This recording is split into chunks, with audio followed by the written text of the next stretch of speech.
Te pole metsamehed ei oska vaadata, aga siin need männid näiteks, kui me lähme veel väga võimsad, suured. Eestis ei ole neid kohti eriti. Siukseid mändi ja kuuski nagu siin. Ja see ongi üsna naljakas, kui mõelda seda tagasi, eks ole, et kuidas me Vene ajal neile asjadele vaatasime ja mõtlesime, et teeme oma riigi ja siis hakkame alles õieti metsa majandama, eks ole, ja see, mis välja on tulnud, see on ikka katastroof neile inimestele.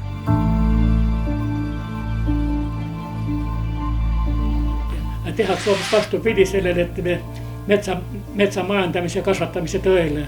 Mulle on öeldud ka, et Leo, kuule, tõmba tagasi, et milleks sul seda vaja on, ütleme, ja siin rääkida ja õiendada. Aga ma olen öelnud, et see on lugupidamisest minu kunagist õppejõudude ja minu selle eriala hariduse vastu.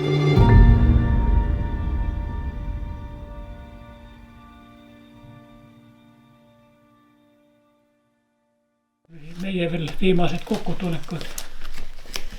Saatus tahtis niimoodi ja ma olen, ütleme, väga tänulik sellisele, et kokutas mind ühesõnaga seal matemaatika eksamiselt läbi, et ma ei saa kübernetikuks. Ja viisin oma dokumendid Tartu Ülikooli sisse ja seal võeti ja siis tegin seal 2 päevaga kõik sisseastumise eksamid ära ja olengi Tartu Ülikooli metsandusteaduskonna tudeng niimoodi.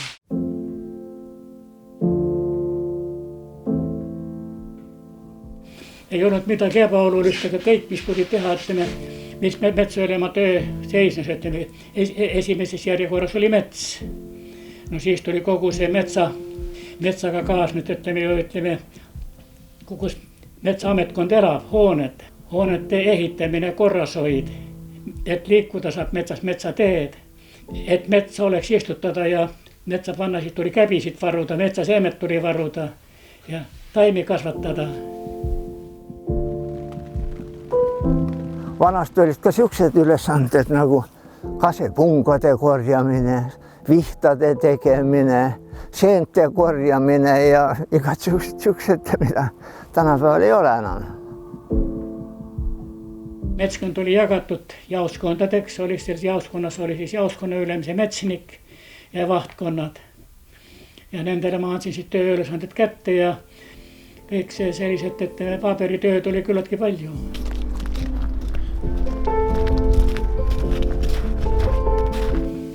Paberi laua taga ära väsisin, siis ma läksin metsa, teadsin, et ma saan metsas siis, et metsas olid loomad, linnud. Aga miks Tamme-Lauri tamm kasvame, siis juba sellel ajal ta oli juba selline auväärne, siis ju metsa raiuti kirvega. Ja siis mehed mõtlesid, kui 2-meetrine tamm juba, kuidas me tedega maha raiume. Iga päev käisid metsas. Ja vanasti oli teada, et kui metsavaht oli oma vahtkonnas, siis ta nägi ära, kui seal midagi juhtus, et mõni grupp hakkas kuivama või nagu ürast tuli sisse või oli koprad, tegid oma paise ja siis hakkas mets kuivama või oli tuulemurdusid või tuuleheideid seal, siis metsavaht oli sellest teadlik ja see võeti kohe ära. Ja sai puidu kasutada. Väga valgema kätte. Kõik pagunid ja? Selle ülikooli kõrghariduse kooli lõpumärk on.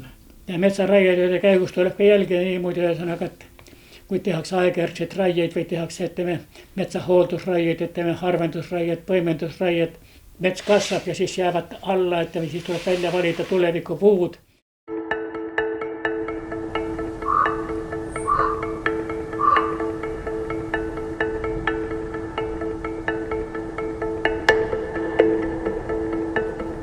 Aga ma jäin tõesti vaatama, kas ma leian siit mõne tulevikupuu nüüd sellest kohast. Vaata, see on nüüd viirpuu seal.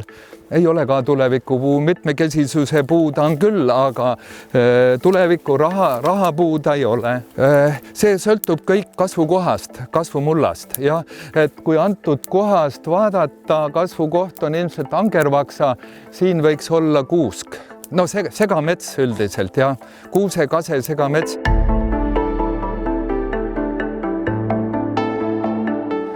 siit vaadates ma ei näe ühtegi tulevikupuud. Mis saab sellest metsaalast? Ta on 5 aastat lage olnud ja ühtegi tulevikupuud siin peal ei ole. Kui võtta majanduslikust aspektist, noh, kuidas ütle, see ei ole majandustegevus siin ju. Me ei kasuta selle metsamulla kasvu potentsiaali ära. Seal on valge lepp. Meid õpetati, kui metsas hakkab ennast näitama valge lepp, või ütleme, hall lepp on ta teaduslik nimi, et siis on metsamajandusega midagi lahti. Aga vaata, praegu on ju valdav metsandus selline paradigma, et selles ei ole midagi halba, et hall lepp tuleb sisse. Tegelikult ta on umbrohi ja ta lämmatab, teda võib küll kiiresti raiuda. Ja sa saad võib-olla nii-öelda ta lageraiena teha 30-40 aasta pärast. Siit tuleb ju selline kohe järsk auk ju. Ja siis kirde tuulega hakkas seda maha puhuma. Midagi ei olnud teha, oli sunnitud ära raiuma, muidu oleks raiunud. Kaset jätsin alles, et kass veel seementab ja siis ütleme, tuleb siia gaasik ka veel, ütleme niimoodi ja siis ongi. Raie vanus on väga alla toodud. Puu kasvab palju rohkem, kui meie inimene hindame tema raie vanus, ütleme. Tegelikult ütleme, toome kuuse vanus on 450, 550, niimoodi looduslikult kasvab. Mänd kasvab rohkem, üle 500, 600 aastast männid on. Kass kasvab 250, mõned kasvab 300. Haab ja lepp on umbes sama palju. Ja siis ei saa, ütleme, kui puu saab juba 100 aastaseks, siis kiiresti kiputakse kohe metsale kallale, et oi, et tema nüüd kukub maha ja mädaneb ära. Me kujutame ette, et 100 hektarit männikuid, raiering on 100 aastat, me raiume iga aasta ühe hektari. Et see ei tähendanud seda, et iga aasta tuli raiuda see 100-aastane, vaid iga aasta tuli raiuda 1 hektar. Ja nüüd, kui ma ühel aastal raiun selle tormimurru, teisel aastal mingisuguse putukarüüste pärast, 3. aastal, ma ei tea, mille iganes, siis sealt tekkisid loomulikult vanemad puistud kui 100-aastased. Selliselt see metsade elurikkus ja liigirikkus nagu ka säilis. Kui tänaseid metsategelasi kuulata, siis sellist raieringi mõistet enam ei kuule. Räägitakse raie vanusest, mis tegelikult peaks nagu olema üks ja sama, eks ole, et kui on see 100-aastane raiering, siis see 100 aastat ongi see raie vanus. Aga nüüd, kui me kehtestame raie vanuse, ütleme, et ainult 100 aastast tohid raiuda, siis raiutaksegi ainult neid vanu. Ja tegelikult nüüd, kui midagi juhtub metsas, siis tegelikult need hektarid raiutakse lisaks.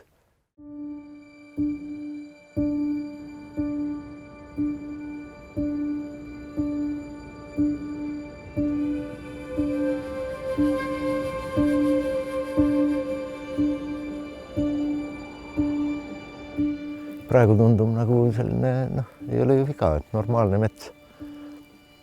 Tegelikult on siin kusagil 100-150 tihumeetrit hektarilt on ära raiutud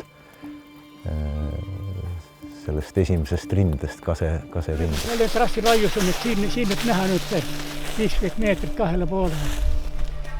Ennem oli siin selline, oleks taoline mets, isegi vanem, ta oli vanem mets oli peal. Ja vana mets, 200-aastane mets, nemad ütlevad, tema enam latv on ümmargune, tema enam ei kasva. Isegi 200-aastane, minul on praegu siin, ütleme, üksik kuus kasvab siin peaaegu ligemale 200 aastat vana. Ja igal 5. või 6. aastat, enne kui natuke hiljem, kannab käbisid. Siin on kohe uuringud tehtud, et selle vana metsa kasvamise kohta, tema kasvab jämedamaks ja võtab kaalult juurde ja jämeduselt juurde, mitte enam kõrguselt. Ja tulevad ikka korralikult sellised väärtpuit, millest saab, ütleme, juba ühesõnaga nagu kandle ja viiulipuu tuleb juba sellist vanast puidust, aga sellist noorest puidust ei ole pillipuud ju. Näete, siin ütleme loodus ise tuleb õue. Neid ma ei ole siia istutanud, aga pandsin ja jätsin selle puu siia, sellest saab paari aasta pärast juba nääripuu või jõulupuu. See tekkis ise? Need on ise tulnud, jah. Meile õpetati niimoodi, et metsanduse professor, kes Saksamaalt tagasi tuli, tema oli Veerberg, aga tema eestistas ennast enne Veermetsaks, Kaarel Veermets, hästi mõnus mees, siiamaani mäletan teist. Et puit aastatega kogub väärtust, tema kogub siis oma kudedesse ühesõnaga mineraalaineid, laikaineid, mis ühesõnaga ei lase, ütleme, kahjuritel ligi tulla ja ei karda ilmastikku ka.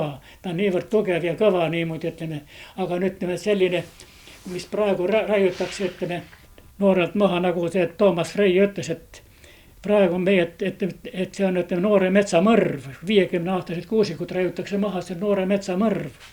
Ja see ei ole kasvab saanud hakatagi, sest kuusk hakkab käbi kandma kusagil, kui ta on üksikult, siis hakkab 15-20-aastaselt kandma.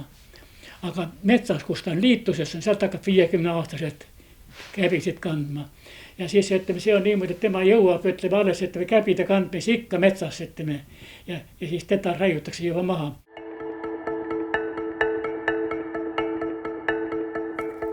Kuulst huvitav lind. Aga nii, ma jäin tulevikupuid veel vaatama. Vaata, mis veel järgi jääb, on ju. No see oli nüüd varem, nüüd juba ei ole. Jäävad igasugused roikad asjad püsti ja õigem oleks olnud peale lageraiet siia kohe istutada ja siis juba kultuurihoolduse käigus see pöösarinne maha suruda. Ja, aga loodetakse suurt raha, aga ütleme Eesti, Lääne-Eesti saartel see metsa kvaliteet on selline, et kui sa korralikult teeksid kõik need metsa uuenduse protseduurid ära, sa ei jääkski plussi peale tegelikult ja kasum jääks väga väikseks. Vaatame edasi siit nüüd, võib-olla tulevikupuud on nüüd haavad, aga vaatame, see on juurevesuline, see tähendab, et suure tõenäosusega on tal mädanik juba sees, et 20 aasta pärast tuleks ta maha võtta, et tulevikupuud ta ei ole. Riik peaks seisma selle eest, et me ei jääks vaesemaks kogu aeg, et me majandame tulevikumetsa luues. Praegune raie eeskiri võimaldab, kõik on seaduslik. Jäid seisma, jah?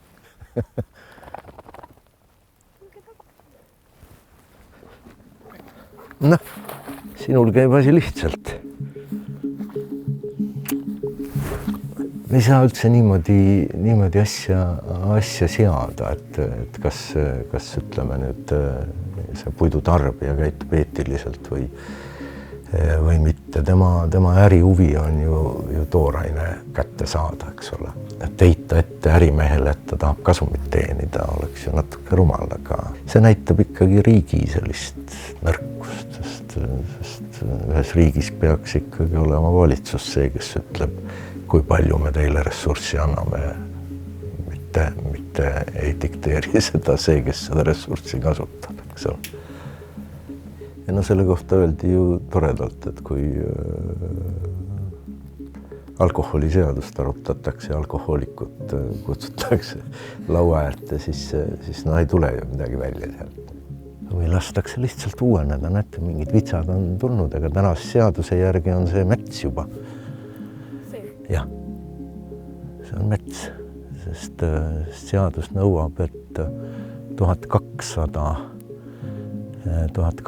taime peaks olema hektaril, see tähendab kusagil 8 ruutmeetril üks vits ja 0,8 meetrit kõrge, 80 sentimeetrit, siis me kindlasti siit neid vitsu leiame, nii et see on väga hästi uuenenud lank.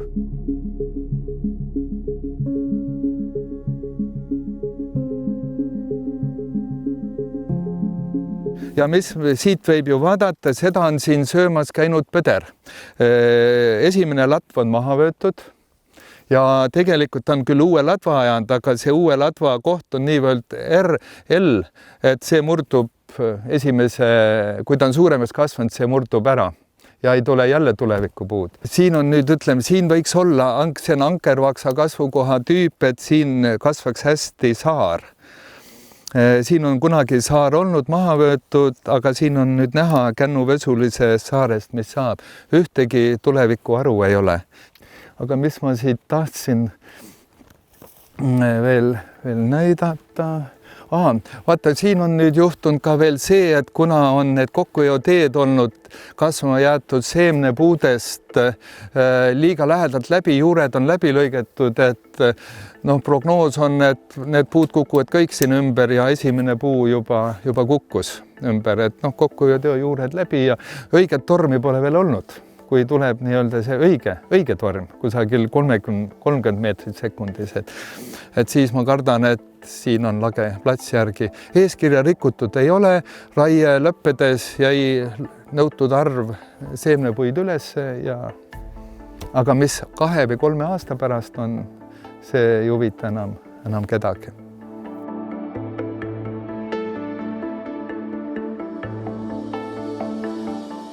Näiteks kunagi ei raiutud lahti lääne poolt metsa.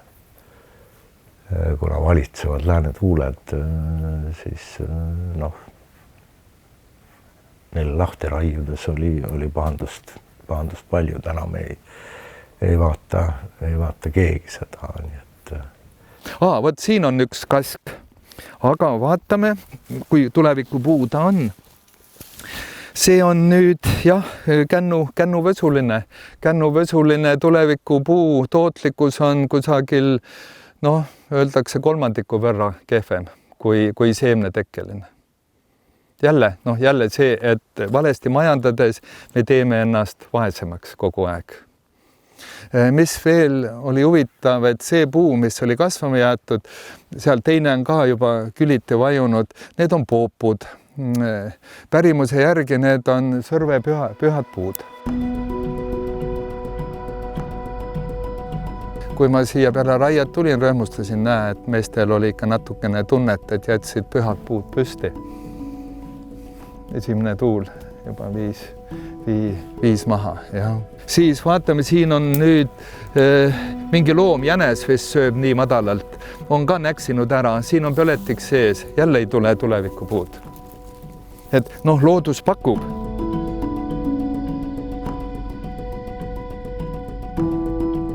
Praegu selle koha järgi me saame öelda, et tulevikupuu on sarapuu. Mis raha me sellest saame? Ja kui sarapuu nii tihedalt ka kasvab, siis ta ei kasvata pähkleid ka, siit ei saa pähkleid ka. Sarapuu annab pähkleid päikese käes ja metsa ääres. Vaata, sellele vanema põlvkonna metsameeste pöördumisel ei ole ju sisuliselt ei Riigikogu vastanud ega ka valitsus otse. Muidugi vastas sellele pöördumisele Keskkonnaministeerium, kuigi tema poole nagu ei pöördutud. Sest Keskkonnaministeerium teeb ju seda, mida Riigikogu või valitsus ütleb. Aga see kiri, mis sealt tuli, see oli selle peale ehmus isegi peaministri büroo ära, et sellist kirja ei tohi ministeeriumist välja minna. See oli naeruvääristav, alavääristav tekst, et umbes nii, et lollid olete. Kui ma ütleks, et see on kõik õige, mis siin on, siis ma ju irvitaks oma õppejõudude üle, ma irvitaks oma hariduse üle. Ja milleks siis üldse õppida? Ei ole riigis praegu institutsiooni, kellega sellel teemal rääkida. Mida see tähendab, kas see on täiesti vastutamatus või ongi meie riigi või metsandusjuhtide tasand selline, et nad ei saagi aru, mis toimub ja toimunud on.